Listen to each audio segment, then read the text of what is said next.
Assalamualaikum warahmatullahi wabarakatuh. Halo anak-anak yang hebat, soleh, dan solihah. Anak-anak SDN Pakis 5 Surabaya. Bagaimana kabarnya hari ini? Semoga semua dalam keadaan sehat dan tetap semangat. Saat ini kita bertemu lagi dengan Bu Miftah.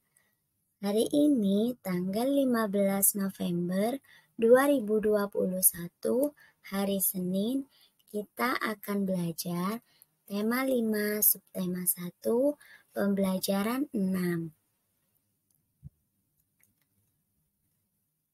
Kita akan belajar mempresentasikan informasi dalam bentuk peta pikiran. Peta pikiran itu apa sih? Peta pikiran merupakan suatu cara untuk menyajikan konsep, ide, atau informasi lainnya dalam bentuk diagram. Pada peta pikiran, topik utama teks biasanya dihubungkan dengan informasi lain yang ditulis dalam bentuk kata kunci atau gambar.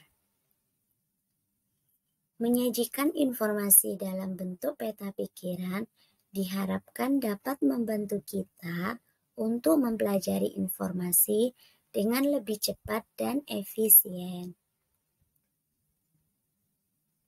Nah, di sini ada cerita Pangeran Diponegoro.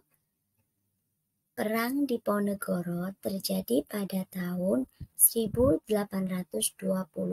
sampai 1830. Terjadi dalam 5 tahun. Perang Diponegoro merupakan salah satu perang terbesar yang pernah dialami oleh Belanda selama masa penduduknya di Nusantara. Peperangan ini terjadi secara menyeluruh di wilayah Jawa, sehingga disebut Perang Jawa.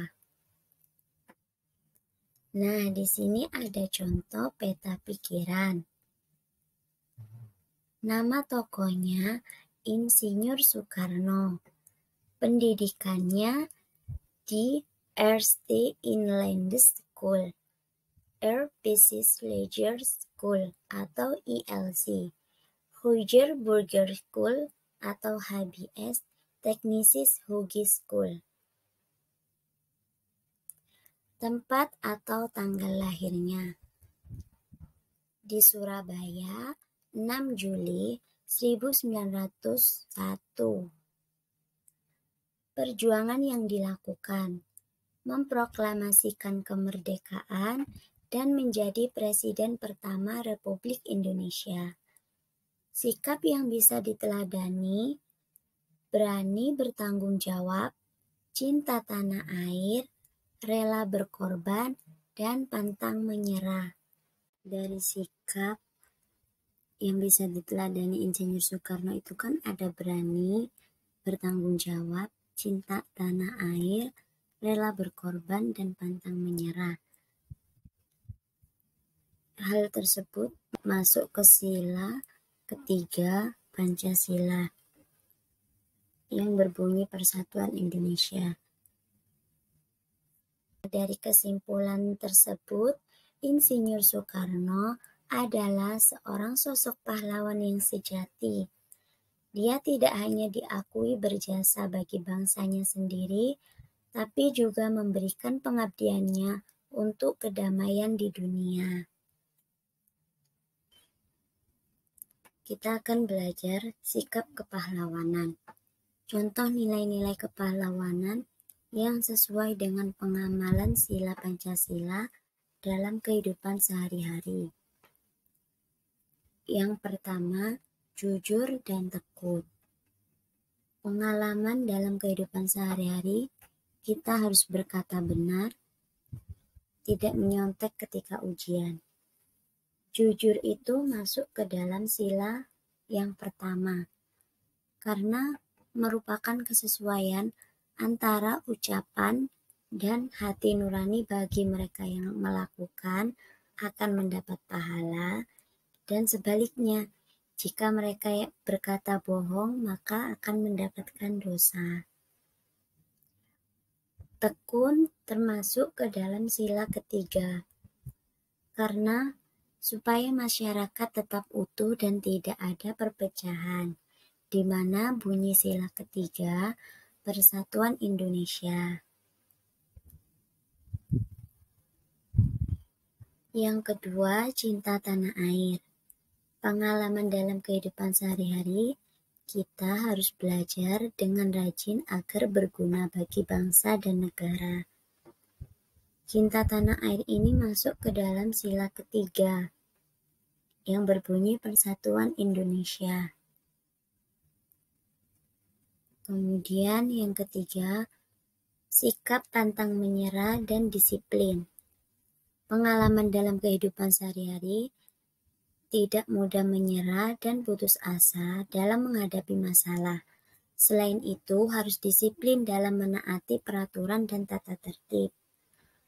Pantang menyerah dan disiplin ini masuk ke dalam sila kedua, yang berbunyi kemanusiaan yang adil dan beradab.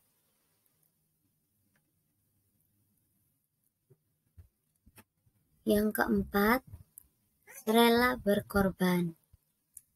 Pengalaman dalam kehidupan sehari-hari, kita dapat menolong orang dengan tulus dan ikhlas, serta tidak mengharapkan imbalan apapun. Rela berkorban itu masuk ke dalam sila ketiga. Karena rela berkorban itu masuk untuk kepentingan negara dan bangsa, di mana bunyinya Persatuan Indonesia. Yang kelima, kerja keras. Pengalaman dalam kehidupan sehari-hari, mengerjakan tugas dengan sepenuh hati dan semangat tinggi. Kerja keras termasuk pada sila kelima yang berbunyi keadilan sosial bagi seluruh rakyat Indonesia.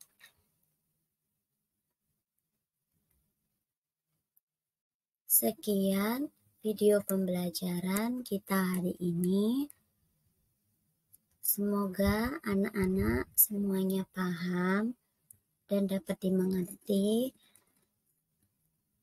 Ilmu yang kita dapat juga barokah dan bermanfaat. Pesan Bu Mita, jangan lupa tugasnya dikerjakan, tetap jaga kesehatan. Semoga kalian dan keluarga sehat selalu. Jangan keluar rumah jika tidak ada kepentingan. Tetap semangat meskipun pembelajarannya daring atau belajar dari rumah. Mohon maaf jika ada salah kata. Wassalamualaikum warahmatullahi wabarakatuh. Sampai jumpa.